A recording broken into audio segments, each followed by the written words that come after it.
Hi, this is Ronnie Romero, and you're listening Sonic Perspectives.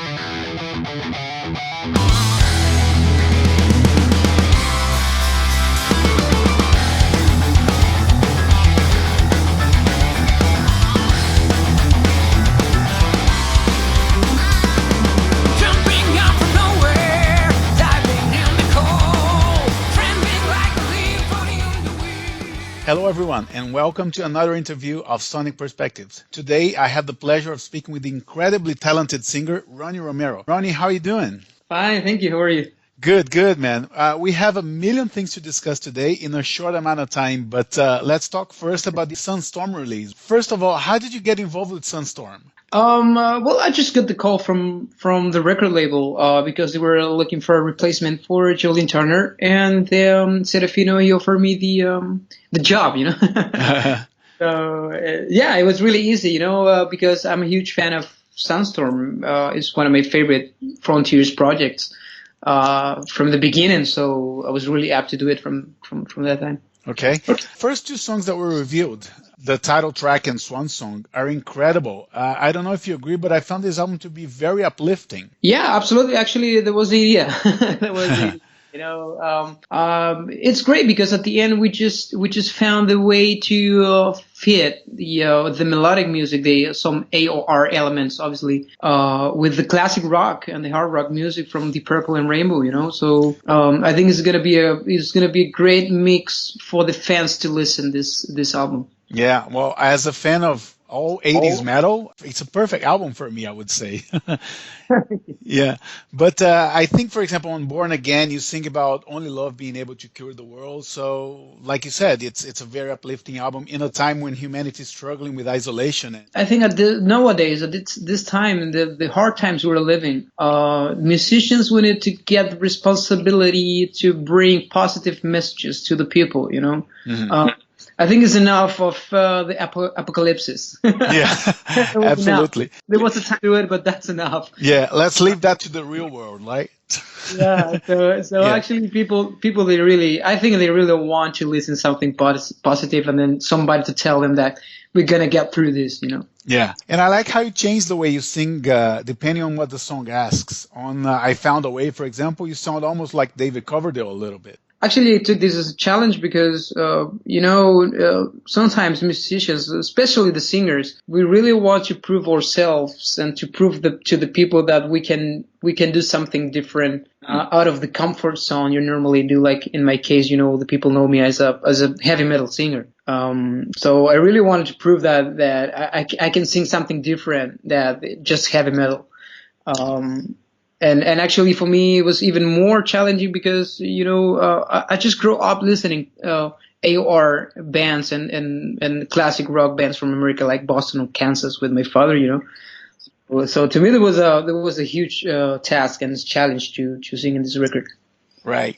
Well, your go-to technique or register or your average thing is that you use the drive a lot, right? So, but on that song I think it changed a little bit, right? Yeah, to me it's really hard to explain because the drive and the raspy voice it comes pretty natural to it's not a technique actually. There were some time where there were some people asking me to get vocal lessons with me to sing in this way. And I was always replying like, I cannot do this because I don't know how to do it. Right.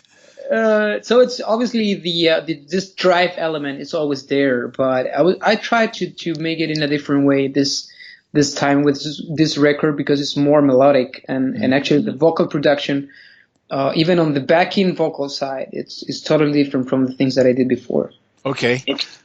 And I like how halfway through the album there's a song, Lost Forever. It's a cool ballad that kind of breaks the album in two and gives some breathing space, right? Tell me about that track in particular. It's one of my favorites. Actually, when Alessandro he sent me the tracks to go to the studio for this one, it reminds me a lot of these ballads from Yngwie Malmsteen, Oh, yeah. that kind of things. And I was a huge fan in my teenaging, a huge fan of Yngwie Malmsteen. So I was like, to me it's very important to when I get involved in a project to like the music that I'm going to sing.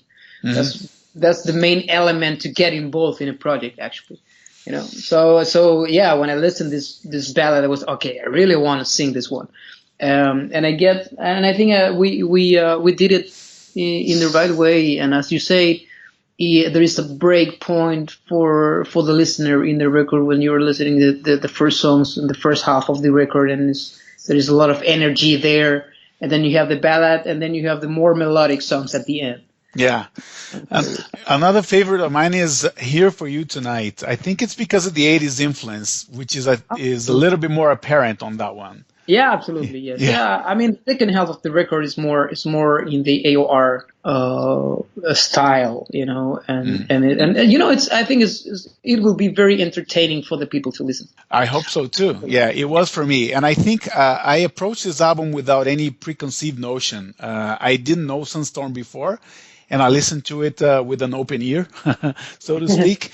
I think there's a little bit of unnecessary controversy about the album because fans of Joe Lynn Turner kind of complaining about him not being involved, but without that preconceived notion, it's a great album as a standalone, don't you think? I think so. I just really want to call the people to just to give a chance to the record, to listen to the album, and that's it. Anyway, I get used to this kind of controversy, as you say, because I was facing this since I joined Rainbow, and I was replacing like 5 or 6 singers from Deep Purple and Rainbow, singing all the songs with Richie. So to me, from the beginning, it was like a criticism about you are not Ronnie James Dio, you're just replacing, you're not Joe Lynn Turner, you're not Ian Gillan, Yeah. So I take it as a natural way, like, the people, they can obviously have their opinion on the things, because it's at the end we're just selling a product, Yeah. so the people can like it or not. But it would be great if the people can just do, to give a chance and listen. I think the people are gonna like it. Besides of the singer, Yeah, I think it's almost unfair because the singer position is the one that gets the most attention, but at the same time, when it's changed, it's the one that gets the most hate from the fans, which I don't get it. But anyway. It is this way. But as I told you before, it's always like this. There's so many fans during the music history that they changed their singers. Yeah. And it's going to still happening. So. I think so, yeah. With that said, I think Darkest Night and maybe Lost Forever, I think might please the old-time fans of SUNSTORM. And I know you're born in Chile and raised in Spain. Do you think of yourself more as a Chilean or a Spaniard? And do you see part of your heritage being an influence in your musical upbringing or not? Not at all. I don't think so. In Chile, there was no heavy metal or rock movement. Because of the dictatorship from the 80s and the 70s. So no, obviously I feel like a Chilean. I was living in Spain for 11 years, and I have a kid there. So I really appreciate the country anyway, and I love Madrid. Great, I have a lot of friends there, but I'm Chilean more than Spanish. Okay. I don't know if you were living there at the time in Chile, but in 1992, I remember because I'm Brazilian and Iron Maiden played in South America after a long absence. And the Chilean church prohibited Iron Maiden to play there. I remember that. Yeah. That was crazy. I thought, who knew the church in there had so much power? But anyway. Yeah. In all those countries, it was like this. Yeah. But when was it that you first realized that you could sing? I mean, since I'm born, actually, almost, because I grew up in a family of musicians. My father was a singer. My mother, she was a singer, and she was a guitar player. My big brother is a drummer. My father actually used to sing in my grandfather's big band, Um, Right. so yeah, I was surrounded by instruments all the time, and then musicians, and listening to music all the time. So I just started listening since I have memory. In the church first, because my family, they are Protestant. Okay. So they were going to the church, and I was singing all the time because my father was saying like, "Oh, I mean, look at this my kid, he can sing really well." And I was singing in the gospel choir, and then I moved to the rock because my father, he was a huge fan of rock music. So I remember to put my first band together when I was like 14 years old. Wow. So yeah, and it was great because we're all the members of that band, we were influenced by it, our parents, and they were listening music like Rainbow, Deep Purple, Jimi Hendrix, Pink Floyd, Boston, Right. Kansas, great bands, So it was super cool from the beginning. Okay, and I wonder what it felt like when you first stepped on a stage with Rainbow. Were you scared, excited, a bit of both? It was a big decision for you to leave Lords of Black at the time and join Rainbow, right? Yeah, obviously yes. But obviously you can't say no to Rich Blackmore. Yeah, absolutely. Yeah. So it was great. I remember that my main skill is not to sing, but not to get nervous. That's my main skill. Yeah. Yeah, I was just enjoying. I remember that day like it was yesterday, and just right before to go to the stage when the intro tape was sounding, and all the people were waiting for Richie Blackmore after 25 years, I guess. I don't remember well, but Yeah. so and then Richie told me just right before to step to the stage, he told me like just enjoy, So that for me was okay. I will do this. I will enjoy it, and it was super cool experience. One thing I would read a lot about Richie, especially in the 80s and 90s magazines, is that he never smiles. And I never saw a picture of him smiling on stage, off stage, wherever. I never saw it. Does he smile at all? Yeah, a lot actually. Okay. Yeah, a lot. Obviously, I think he need to keep this character that made him really famous. Like the mystique. Yeah, the guy's a difficult guy.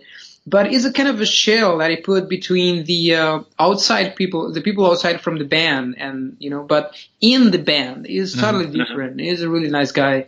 Right. He was joking all the time. We're making jokes all the time when we're getting dinner or taking a beer or even on the rehearsals. We're smiling. He's telling stories about his career all the time. It's super funny. He's been in the business for, I think, 7 decades now. I bet you learn a lot from him, right? Oh, you bet. Yeah. No, the guy is great. And the most important thing that he always wants you to help me with, advices, that kind of things. He always asking me, how's it going? Do you need something? Be careful with this, or handle this in this way or this other way. It's really helpful. Okay. And one thing I noticed, and I think this is part of you becoming more part of the global stage in metal, is your accent is a little bit more subtle recently, at least in the studio. Did you do any kind of accent reduction, or because there's training for that, right? Since years ago, I didn't talk English at all. And